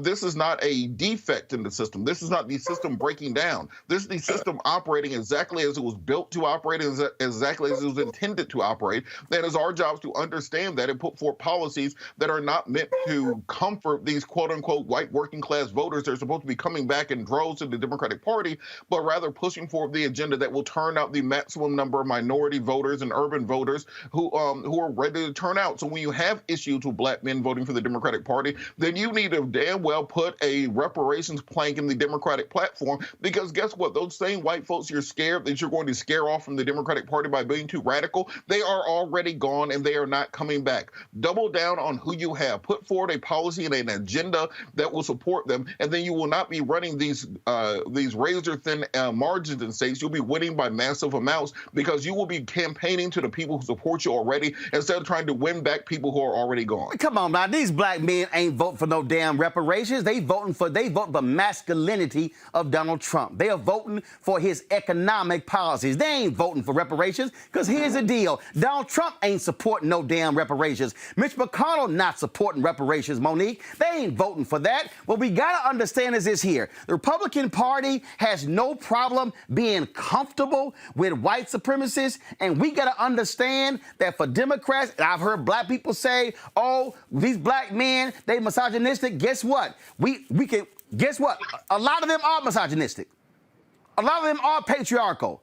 But guess what? When you in a battle, you got to take that 18% Trump got and drop that sucker down to 10%. So you better figure out how to appeal to them. But what I'm saying is, for everybody who keeps saying, Monique, I don't understand, we didn't see this. I mean, oh my God, we thought it was totally different. No, boo. We saw it. Because we saw it when Nixon was elected in 1980. We saw it when Nixon was elected in 1968. We saw it when Wilson was elected, when Hoover was elected. Hell, we saw it after Emancipation Proclamation, and we saw it and this whole time. Black folks have seen this from the beginning of time when we were here. This ain't new to us. What has to happen, Monique, is we need white folks to look at white folks and say, what the hell is wrong with your ass? Right. And it's not just that we've seen it, it's that we've lived it. So it can't be a surprise when it is our shared experience, as I was talking about earlier. There are things that we've gone through, and you can name any president, as far as I'm concerned, up to and including Donald J. Trump. And that has been our experience. And that's why when I'm seeing even Black organizers and leaders being disappointed in this being a fight, being a dogfight, being, a razor to the finish type of contest, I'm like, well, where have you been? Because I'm in the United States of America and I know where I am. And I know what this country has been from the first time the slave ships landed until now. And it's been consistent. And the people who have been in the minority are the ones who thankfully founded the country with legal standards for what we should be. And then the remnant. It's always only been a remnant. It's never been a majority. And so when we're talking about conversion, I'm a preacher, so I'm trying to evangelize now. When you're talking about conversion, you're looking for a few, and then you're trying to hold on to your own. So yes, we do have to deal with what's going on with Black men. We do have to deal with, if we're going to be a Black and brown coalition, what's going on with Latinos. But I'm here to tell you, the white folks that aren't with me, they probably not going to be with me over the next 4 years because I'm out of conversation for you. I've tried it. And I listened to you even through this election after I was done talking. And every time you told me the economy, I know it's a lie. And every time you told me it's about immigration, I know it's a lie. And every time you told me it's about our cultural way of life, I'm like, okay, we getting closer. Because what you're really saying is, I am supreme and I want to reign supreme. Even if I reign supreme from my trailer park while you are in your $1 million house in the suburbs, I'm better than you because Donald Trump says that I'm better than you, that I have some positioning that is hearkening to the days gone by of the 50s that this country no longer is. And so I can at least think I'm good. Even if I'm in the mud and in the gutter, I'm better than everybody else that's in the sludge. That was what he sold, snake oil salesman that he is. And that is what we're up against. But that's not my job. My job was to do what Black women do, and I did it. So I'm just saying, a preacher can only go but so far. Scott, White people, get your people. Scott, final comment. Yeah, you got to be relevant to be valued by anybody. And with white people, Black people have never been valued or equality, whether you're in a big corporation or whether you work in a blue-collar job, right? The comparatives is that I'm not valued with the same statistics at a big law firm than my white counterpart. We can have the same statistics, but so often we're not valued enough to say you ought to be paid X, Y, and Z. Or even in the blue-collar work, you're not valued, so we're going to pay you differently. Black people don't have to be relevant to white people because most white people don't live or deal with racism on a daily basis. If you ask somebody white, where is racism on your day-to-day issues? It doesn't make the top 10. If you ask me or you or anyone else, where does racism fit on the list of issues on a day-to-day issue for you as an African American? It's in the top 3 because we're reminded of it all the time. And so you're right, this isn't anything new, but we get caught up. Sometimes we forget as a group that it's there. We tend to think in freedom, justice, and equality, and we're going to strive for it, but it's never left us. And we forget, or we act like we forget because we have an expectation of equality. The more educated we are, or the further we get on the socioeconomic ladder. We can never forget. Final comment, Teresa. Since we can never forget, we have to do better. And that means consistent dialogue. That means effective policies. That means looking at leadership a little differently and putting those in who have the same vision and best practice solutions. So by ensuring that they can strengthen communities and broaden the conversation, we definitely have to hold our leadership accountable, but also making sure that white people are doing their part if they say they love America and everything in it. We just can't use Black and brown people just to serve, but we have to use them in the ability of what they are strong in, which is our ability to lead. Robert, final comment. Well, I think the most important thing for us to do is understand that the election was not the end; it was the beginning. And so now that let's say these things hold and that Joe Biden's inaugurated, we know the Senate composition is going to be, for the most part, we'll know after the runoffs. We know the House composition is going to be. Now it's time to start having those conversations they told Ice Cube to wait till after the election to have, and that we push forward this agenda that is meant to help our community because we put the sweat equity in. We did everything we were supposed to do. So now there's no excuse for saying that we have to wait till the next election or wait till after any other group. This is the time to show and deliver. Let's see. Well, I didn't tell Monique her final comment. Go ahead, make a final comment. My only final comment is, you know what? Keep the faith, everybody. It's been a hard-fought battle, and for some of us, it's been harder than expected. But victory is assured, and all that victory means, as Robert just said, is we live to fight another day. Is the Biden-Harris ticket perfect? No, humans aren't perfect. But right now, the job is getting them elected. And then the minute that they are, we hold them accountable. I am proud of my Black women sisters. I'm proud of Black men. I'm proud of our allies who have stood up for us in what has been a perpetual fight from the Emancipation Proclamation forward. And I am thankful that we are further today on the journey, even though we have a long way to go. Somebody sent a tweet out today, and they said, it would be nice if black folk, if we didn't have to struggle. And I saw that tweet, and I responded back, can you please name me a period since next 1619 when we have not had to struggle? Right. I said, brother, that's all we have is struggle. The fact of the matter is, we've always had to fight for everything. Everything.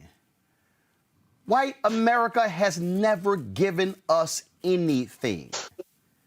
Everything that we have gotten, we have taken. We have demanded. We have fought for. We have marched for. We have protested for. And yes, that contributes to our anxiety. That contributes to our stress levels. That contributes, it hurts us physically in order to do those things, because frankly, you can be white in America and just float along like you're running around in a daisy field. Everything is all great and wonderful and just cute, and you can just have fun and you don't have to worry about a thing, but that is not the situation for black people.